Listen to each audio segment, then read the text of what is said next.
الحمدللہ رب العالمین الصلاۃ والسلام علی سید الانبیاء والمرسلین اما بعد فاعوذ باللہ من الشیطان الرجیم بسم اللہ الرحمن الرحیم. پڑھیے الصلاۃ والسلام علیکہ یا رسول اللہ، الصلاۃ والسلام علیکہ یا حبیب اللہ،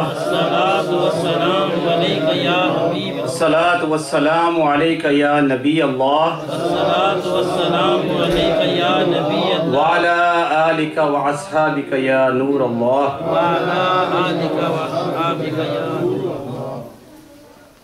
جب شیخ الاسلام حضرت فرید الدین گنج شکر قدس سرا نے مدرجہ بالا درود پاک کے فضائل بیان فرمائے تو اچانک 5 درویش حاضر ہوئے، سلام عرض کیا تو آپ نے فرمایا بیٹھ جاؤ. وہ بیٹھ گئے اور عرض کی ہم مسافر ہیں، خانہ کعبہ کی زیارت کے لیے جا رہے ہیں لیکن خرچہ پاس نہیں ہے، مہربانی فرمائیے.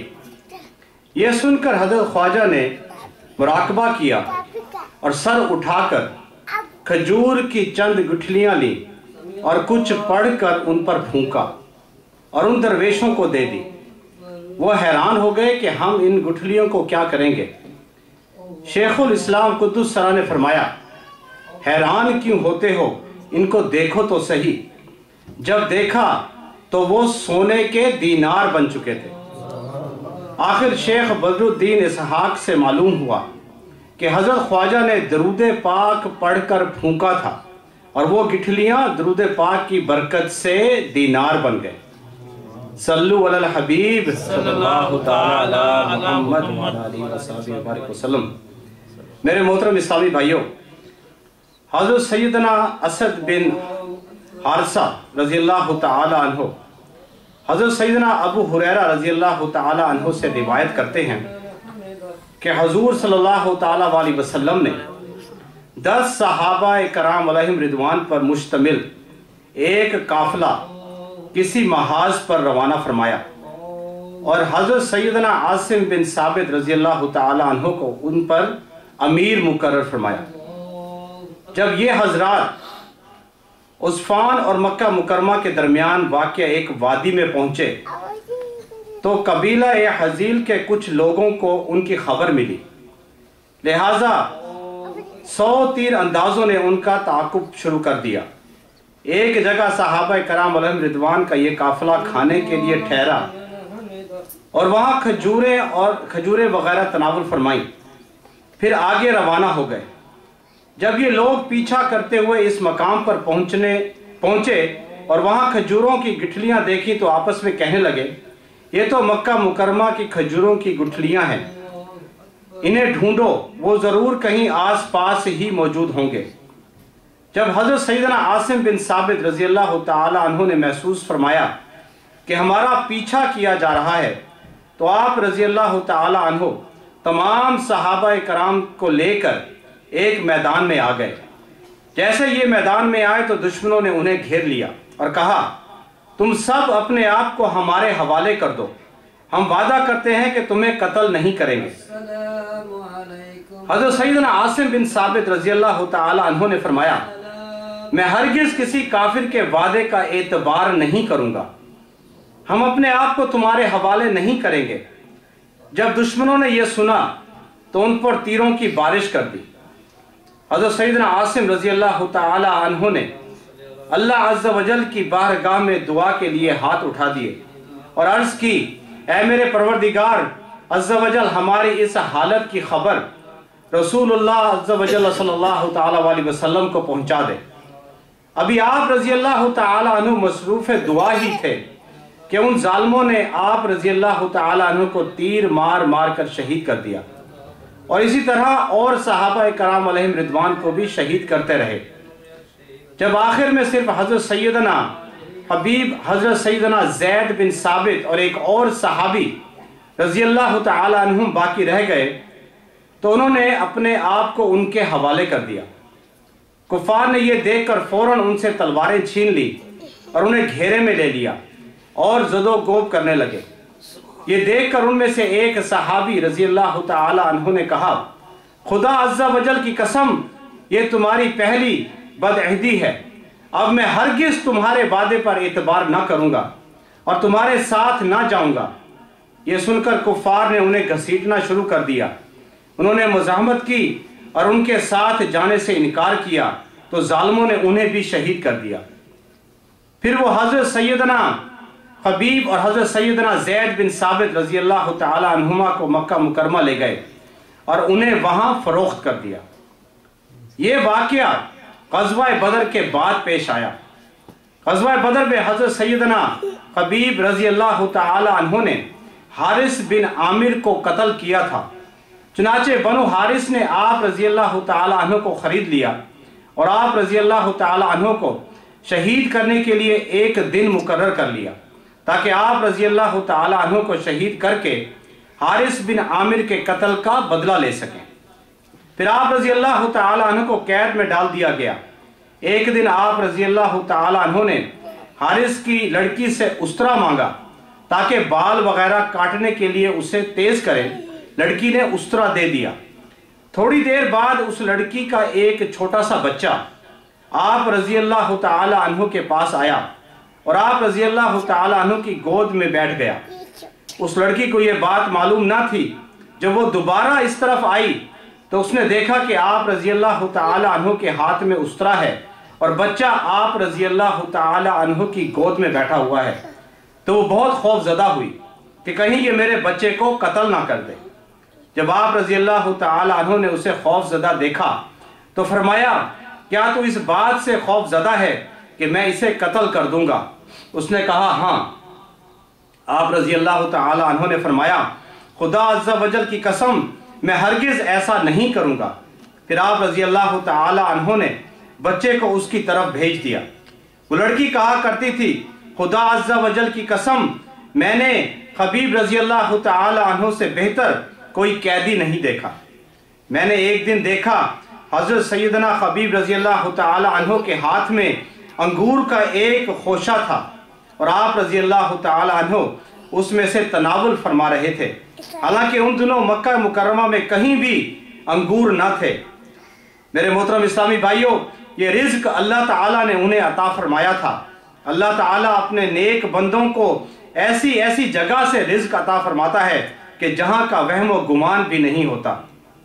جب حضرت سیدنا حبیب رضی اللہ تعالی عنہ کو شہید کرنے کے لیے حدود حرم سے باہر لایا گیا تو اس مرد مجاہد کو کفار مکہ نے چاروں طرف سے گھیر لیا اور تماشائی بن کر ایک سچے عاشق رسول اور رب العالمین کی وحدانیت کا علل اعلان اظہار کرنے والے مرد مومن کے گرد جمع ہو گئے۔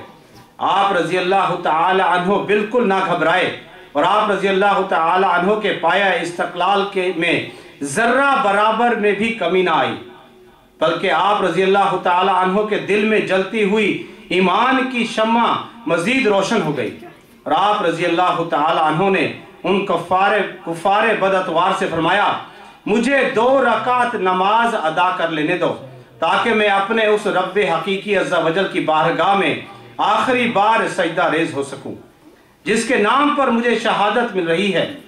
انہوں نے اجازت دے دی اور آپ رضی اللہ تعالی عنہ کی بیڑیاں کھول دی۔ آپ رضی اللہ تعالی عنہ نے قبلہ روح ہو کر نماز شروع فرمائی۔ آپ رضی اللہ تعالی عنہ نے بڑے اطمینان سے نماز ادا کی، پھر کفار سے مخاطب ہو کر ارشاد فرمایا، اگر مجھے اس بات کا احساس نہ ہوتا کہ میری طویل نماز سے شاید تم یہ سمجھنے لگو کہ میں موت کے خوف سے نماز طویل کر رہا ہوں تو میں بہت خشوع اور خضوع سے نماز پڑھتا اور اپنے رب عز و جل کی بارگاہ میں خوب طویل سجدہ کرتا۔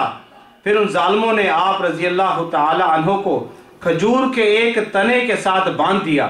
آپ رضی اللہ تعالی عنہ نے حضور صلی اللہ تعالی علیہ وسلم کی بارگاہ پیکس پناہ میں استغاثہ پیش کیا اور یا محمد صلی اللہ تعالی علیہ وسلم، یا محمد صلی اللہ تعالی علیہ وسلم کی صدائیں بلند کی۔ پھر اللہ عز و جل کی بارگاہ میں اس طرح دعا کی، اے پروردگار تو ان سب کو چن چن کر تباہ و برباد کر دے اور ان میں سے کسی کو بھی باقی نہ رکھ۔ اس کے بعد ابو سرا بن عقبہ بن حارث نے آگے بڑھا اور اس ظالم نے ایک سچے عاشق رسول کو بڑی ہی بے دردی سے شہید کر دیا۔ اللہ عز و جل کی ان پر رحمت ہو اور ان کے صدقے ہماری مغفرت ہو۔ غلامان محمد جان دینے سے نہیں ڈرتے، غلامان محمد جان دینے سے نہیں ڈرتے، یہ سر کٹ جائے یا رہ جائے کچھ پرواہ نہیں کرتے۔ میٹھے میٹھے اسلامی بھائیوں، دیکھا آپ نے اس مرد مجاہد نے جان تو دے دی لیکن شمع ایمان کو کفر و شرک کی آندھیوں سے محفوظ رکھا۔ ان کی شہادت ہمارے لیے مشعل راہ ہے۔ انہوں نے وقت شہادت بھی نماز نہ چھوڑی، بس دل میں یہی آرزو مچل رہی تھی کہ وقت رخصت بھی اپنے رب عز و جل کی بارگاہ میں سر جھکا لوں اور اس کی عبادت کروں۔ اللہ عز و جل ہمیں بھی ان کے صدقے صبر و استقامت عطا فرمائے اور ہمارا خاتمہ بالخیر فرمائے۔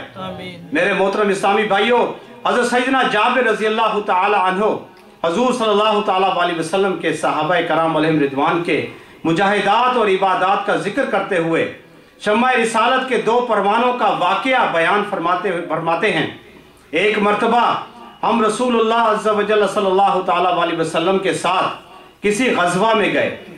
واپسی پر ہم پہاڑی علاقے سے گزرے اور رسول اللہ صلی اللہ تعالی علیہ وسلم نے وہاں قیام کا حکم فرمایا۔ سب صحابہ کرام علیہم رضوان آرام کی خاطر وہاں ٹھہر گئے۔ اللہ کے محبوب صلی اللہ تعالی علیہ وسلم نے ارشاد فرمایا، آج رات تم میں سے کون پہرا دے گا؟ ایک مہاجر اور ایک انصاری صحابی رضی اللہ تعالی عنہما کھڑے ہوئے اور عرض کی، یا رسول اللہ صلی اللہ علیہ وسلم، یہ سعادت ہم حاصل کرنا چاہتے ہیں، ہمیں قبول فرما لیجئے۔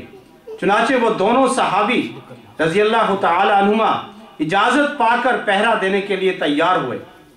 دونوں نے مشورہ کیا اور انصاری صحابی رضی اللہ تعالی عنہ نے فرمایا، ہم ایسا کرتے ہیں کہ آدھی رات ہم میں سے ایک پہرا دے گا اور دوسرا سو جائے گا، پھر بقیہ آدھی رات دوسرا پہرا دے گا اور پہلا سو جائے گا۔ انصاری صحابی نے فرمایا، آپ آرام فرمائیں، میں جاگتا ہوں، پھر آپ پہرا دینا۔ پس مہاجر صحابی رضی اللہ تعالی عنہ آرام فرمانے لگے اور انصاری صحابی پہرا دینے کے لیے تیار ہو گئے۔ کچھ دیر کے بعد انہوں نے نماز پڑھنا شروع کر دی اور سورہ کہف کی قرات کرنے لگے۔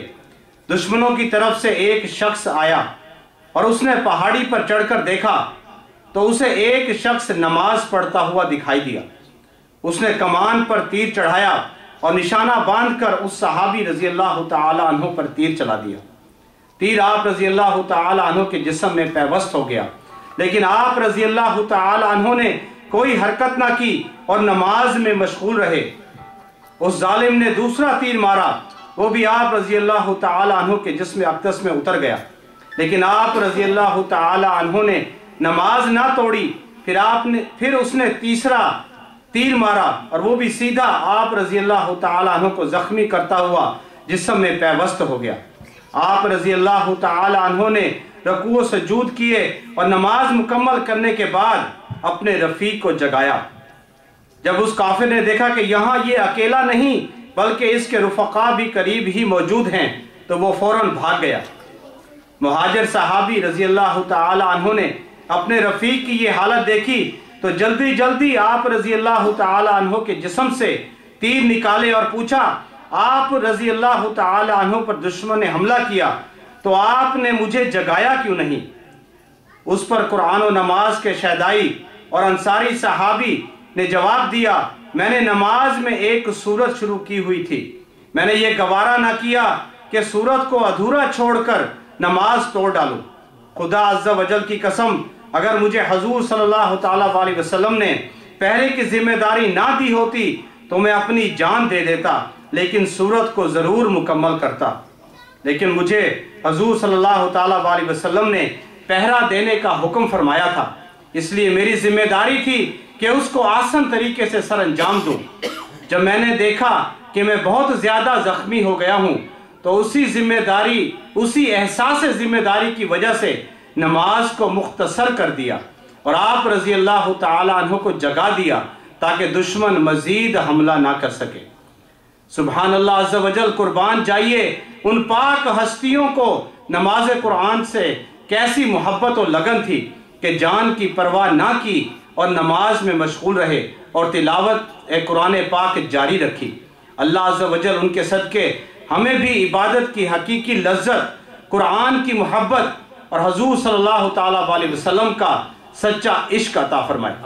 میرے محترم اسلامی بھائیوں، بیان کو تھوڑا لمبا ہے لیکن میں مختصر کرتا ہوں۔ اللہ تعالیٰ سے دعا ہے کہ جو پڑھا اس کو اللہ تعالیٰ اپنی بارگاہ میں قبول و مقبول فرمائے۔